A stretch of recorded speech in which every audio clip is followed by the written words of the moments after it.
मेरे दोस्त मेरे साथी अस्सलाम वालेकुम। उम्मीद है कि आप बखैर हैं। मैं भी आफियत से हूँ, अल्लाह का शुक्र है।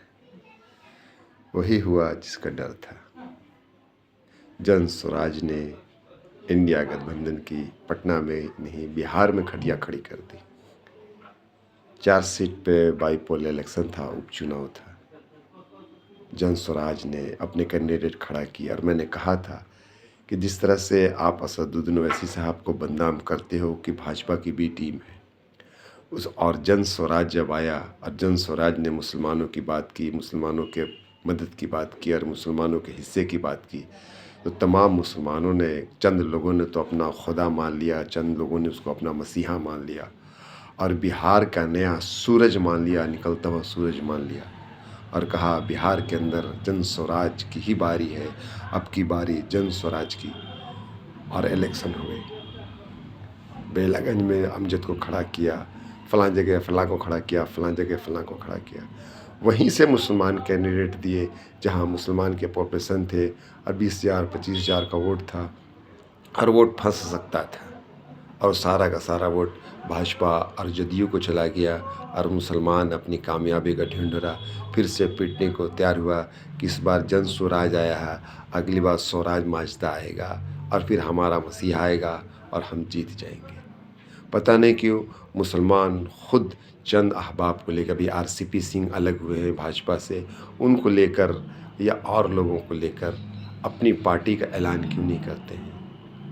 जिस राजद ने ओसामा साहब को और शहाबुद्दीन साहब को बेल बेला दिया और अपना अलग उनको अपना स्टैंड दे दिया और किसी तरह का सपोर्ट नहीं किया, आज वही साहब, हिना साहब और ओसामा साहब ने जाकर फिर से आरजेडी के दामन थाम लिया क्योंकि ना उनके पास कोई ऑप्शन है और ना मुसलमान उनको लेकर आगे बढ़ना चाहते हैं। पता नहीं जिस तरह से पीके का मदद किया मुसलमानों ने और पटना में जिस तरह से मुसलमानों की रैली हुई और मुसलमानों ने उनका साथ दिया, अगर वही मामला आप हिना साहब के साथ करते तो आपकी कामयाबी ज़्यादा होती। अब आप हाथ मलते रह जाओ। 2025 26 के कब में इलेक्शन होना है, हाथ मलते रह जाओ, अब आपके हाथ में कुछ आना नहीं है।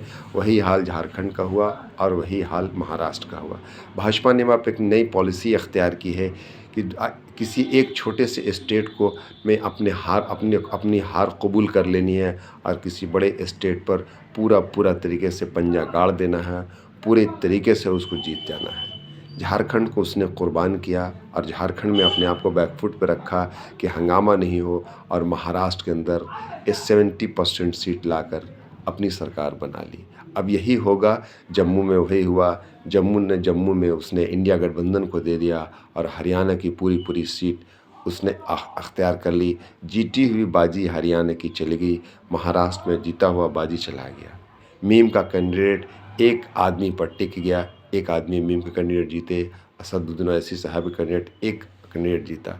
जिस इम्तियाज़ जलील ने हज़ारों की तादाद में गाड़ियों का रेला लेकर मुंबई में एंट्री किया था, जिन जलसे में, जिन जुलूस में असदुद्दीन साहब के लाखों फॉलोअर्स खड़े होते हैं, लाखों मानने वाले अकीदतमंद उनके खड़े होते हैं, उनकी एक दीदार के लिए परेशान होते हैं, उन तमाम भीड़ ने असदुद्दीन ओवैसी साहब को फिर से नकार दिया। ये बात समझ में नहीं आती है। एक आखिरी उम्मीद है, चाहे जो हो, भाजपा की ए टीम हो, भाजपा की बी टीम हो, लेकिन संसद में आपके बोलने वाला उसके बाद दूसरा कोई पैदा नहीं होगा।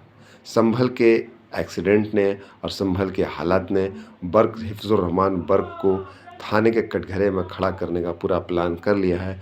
होना अब यही है, जो भी आपके इंटेलेक्चुअल्स हैं, जो भी आपके पढ़े लिखे हैं, जो भी आपके उलमा कराम हैं, जो आपके लिए लड़ना चाहते हैं, बोलना चाहते हैं, उनको अब थाने के अंदर रात गुजारनी होगी। कलीम सिद्दीकी साहब को लेकर चले गए, तारिक तौकीर रज़ा को लेकर चले गए, बर्क साहब को लेकर जा रहे हैं। एक दिन आएगा कि इकरा भी जाएंगी और अफ़ज़ाल अंसारी भी जाएंगे और एक दिन आएगा कि आपके ऊपर एक नया हमला होगा और आपको बैकफुट पर लाने की तैयारी होगी।